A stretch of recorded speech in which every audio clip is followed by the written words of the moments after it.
আসসালামু আলাইকুম। বাংলা সংবাদে সবাইকে স্বাগত জানাচ্ছি। আমি চিন্তিয়া হক। শুরুতেই সংবাদ শিরোনাম। বাংলাদেশে পিআর সিস্টেমে নির্বাচন সম্ভব নয় বলছেন সালাউদ্দিন। এদিকে শেখ হাসিনার পতন না হলে কোন কোন টিভি চ্যানেল পুরস্কার পেত, প্রশ্ন হাসনাতের। জানাবো, বিচার শেষ না হওয়া পর্যন্ত আওয়ামী লীগ নির্বাচনে অংশগ্রহণ করতে পারবে না বলছেন মান্না। এবং সর্বশেষ জানাবো, চাকরি থেকে অপসারণের পরিবর্তে যুক্ত হচ্ছে বাধ্যতামূলক অবসর। শুনছিলেন সংবাদ শিরোনাম, এবারে বিস্তারিত। বাংলাদেশে পিআর সিস্টেমে নির্বাচন সম্ভব নয় বলছেন সালাউদ্দিন। বাংলাদেশের প্রেক্ষাপটে পিআর বা আনুপাতিক প্রতিনিধিত্ব পদ্ধতিতে নির্বাচন সম্ভব নয় বলে মন্তব্য করেছেন বিএনপি স্থায়ী কমিটির সদস্য সালাউদ্দিন আহমেদ। যারা পিআর সিস্টেমের নির্বাচন চাচ্ছেন তাদের উদ্দেশ্য আছে জানিয়ে বিএনপি স্থায়ী কমিটির এই সদস্য বলেন, নির্বাচনে বিলম্ব অথবা নির্বাচন বানচাল করতে চায় তারা। বিএনপি জাতীয় নির্বাচনের প্রস্তুতি নিয়ে আগাচ্ছে উল্লেখ করে তিনি বলেন, সরকার দ্রুত জাতীয় নির্বাচনের দিনক্ষণ জানাবেন আশা তার। সাংবাদিকদের অপর প্রশ্নের জবাবে তিনি বলেন, স্থানীয় নির্বাচনের জন্য এখন উপযুক্ত সময় নয়। এইদিকে সোহরাওয়ার্দী উদ্যানে ইসলামী আন্দোলন বাংলাদেশের মহাসমাবেশে যোগ দিয়ে জামায়াতে ইসলামী সেক্রেটারি জেনারেল মিয়া গোলাম পরোয়ার বলেন, পিআর পদ্ধতি ছাড়া নির্বাচন দেশের মানুষ মেনে নেবে না। প্রয়োজনীয় রাষ্ট্র সংস্কার, অতীতের গণহত্যা জড়িতদের বিচার, জাতীয় নির্বাচনের আয়োজনের দাবিতে ইসলামী আন্দোলন বাংলাদেশ সোহরাওয়ার্দী উদ্যানে এই মহাসমাবেশের আয়োজন করে। মহাসমাবেশে ইসলামী আন্দোলন বাংলাদেশের আমির মুফতি সৈয়দ মোহাম্মদ রেজাউল করিম বলেন, পিআর পদ্ধতি ছাড়া নির্বাচন অনুষ্ঠানের বিকল্প নেই। জনগণের ভোটার অবমূল্যায়ন রুখতে সংসদ নির্বাচনে পিআর পদ্ধতি চালু করতে হবে। শেখ হাসিনার পতন না হলে কোন কোন টিভি চ্যানেল পুরস্কার পেত, প্রশ্ন হাসনাতের। জুলাই গণঅভ্যুত্থানে সাবেক প্রধানমন্ত্রী শেখ হাসিনা পতন না হলে কোন কোন টিভি চ্যানেল পুরস্কার পেত বলে মন্তব্য করেছেন জাতীয় নাগরিক পার্টির দক্ষিণাঞ্চলের মুখ্য সংগঠন হাসনাত আব্দুল্লাহ।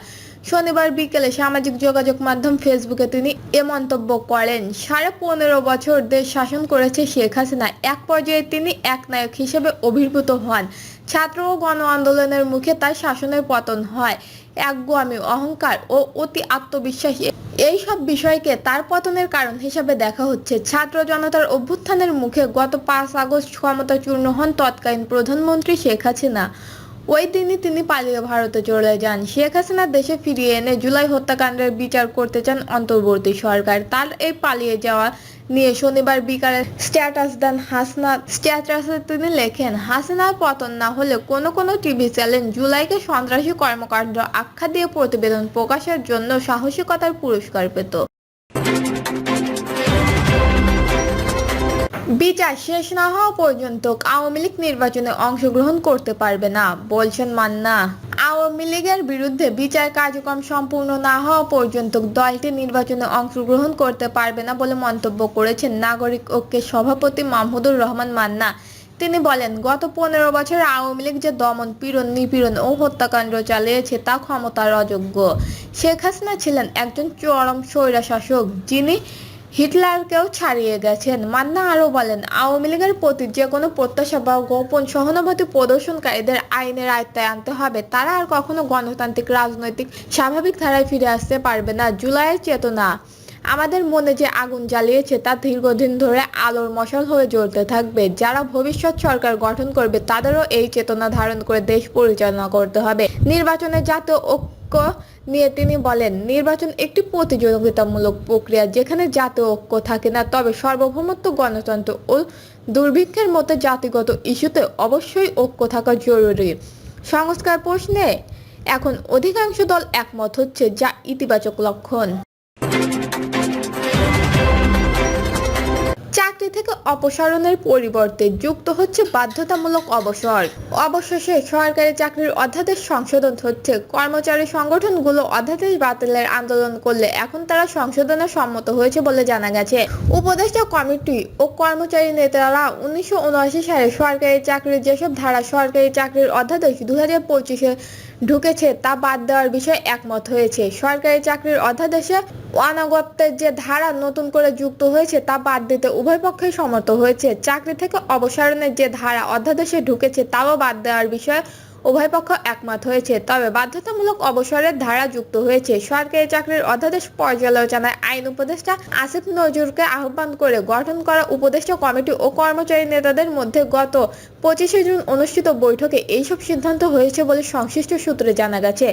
সংশ্লিষ্টরা জানায়, গত 25শে মে জারি করা সরকারি চাকরির অধ্যাদেশে 37 দফা ধারায় বলা হয়েছে, কোনো কর্মচারী এমন কোনো কাজে লিপ্ত হওয়া বা অনাগত্যের শামিল যা অন্য কোনো কর্মচারীর মধ্যে অনাগত্যের সৃষ্টি করে, শৃঙ্খলা বিঘ্ন করে এবং কর্তব্য সম্পাদনে বাধা সৃষ্টি করে তাহলে ইহা একটি গুরুতর অপরাধ হিসেবে গণ্য হবে। এই ধারার বিষয়ে গত 25শে জুন অনুষ্ঠিত উপদেশ কমিটি ও কর্মচারী নেতাদের বৈঠকে সর্বসম্মত সিদ্ধান্ত ধারাটি বাতিল করা হয়েছে। তদস্থলে যদি কোনো কর্মচারী ঊর্ধ্বতন কর্তৃপক্ষের বৈধ আদেশকে অমান্য করে, আইনসঙ্গ কারণ সরকারের কোনো আদেশ, পরিপত্র ও নির্দেশনা অমান্য করে, সরকারি আদেশ, পরিপত্র এবং নির্দেশনা বাস্তবায়নে বাধাগ্রস্ত করেন এবং এইসব কাজে সরকারি কর্মচারীকে পরিচিত করে, এই শব্দগুলো প্রতিস্থাপিত হবে।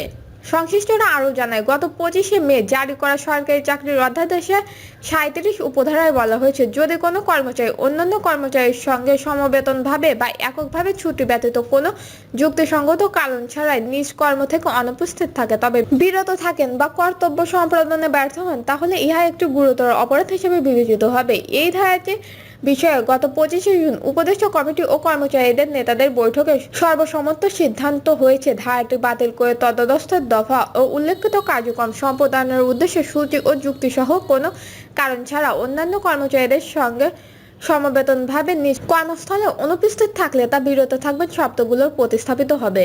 সরকারি চাকরির অধ্যাদেশ 37 দফায় বলা হয়েছে, যদি কোনো কর্মচারী অন্য যে কোনো কর্মচারীকে তাহার কর্ম হইতে অনুপস্থিত থাকিতে বা বিরত থাকিতে বা তাহার কর্তব্য পালন না করার জন্য উস্কানি বা প্ররোচিত করেন তাহলে ইহা একটি গুরুতর অপরাধ হিসেবে গণ্য হবে। এই ধারার বিষয়ে গত 25শে জুন অনুষ্ঠিত বৈঠকে সর্বসম্মত সিদ্ধান্ত হয়েছে, ধারাটি বাতিল করা হবে। তদন্তের যে কোনো কর্মচারীকে তাহার কর্মে উপস্থিত হইতে বা কর্তব্য সম্পাদনে বাধাগ্রস্ত করা শব্দগুলো প্রতিস্থাপিত হবে। সংশ্লিষ্টরা জানায়, উল্লেখিত অপরাধগুলো যে কোনো একটি যদি কোনো কর্মচারী করেন তাহলে 25শে মে জারি করা সরকারি চাকরির অধ্যাদেশে 3 ধরনের শাস্তির বিধান উল্লেখ করা হয়েছে।